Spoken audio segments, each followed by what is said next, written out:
كلمة السر اللي ممكن تغير حياتك هي كلمة بسيطة: استمر. لو انت تعبان ورحت للدكتور وكتب لك دواء وانت ما خدتوش، عمرك ما هتخف، ويمكن التعب يزيد عليك أكتر وأكتر. الصحابة فهموا كلمة السر دي وطبقوها، وكان شعارهم سمعنا وأطعنا. هما برضو كانوا من سننا شباب وعندهم أحلام وطموحات زينا بالظبط. كلمة السر استمر. انت كمان سمعت زيهم. سمعت كام فيديو عن فضل الاستغفار، طبقت كام فيديو عن الصلاة على النبي، أو عن غض البصر، أو عن الحاجات الكتير اللي انت عارف إنها هتنفعك. المعلومة وصلت لك زي ما وصلت لهم، بس الفرق إنهم نفذوا. ربنا بيقول آية جميلة قوي في سورة النساء: ولو أنهم فعلوا ما يوعظون به لكان خيرا لهم وأشد تثبيتا.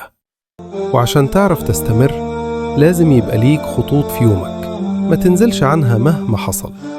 الصلوات الخمسة في وقتهم، أذكار بعد الصلاة حتى لو آية الكرسي والمعوذتين بس، أذكار الصبح والمساء حتى لو ذكرين بس، 100 استغفار الصبح و100 بالليل، و100 صلاة على النبي، ركعة وتر قبل ما تنام، و5 دقايق دعاء ليك ولأحبابك.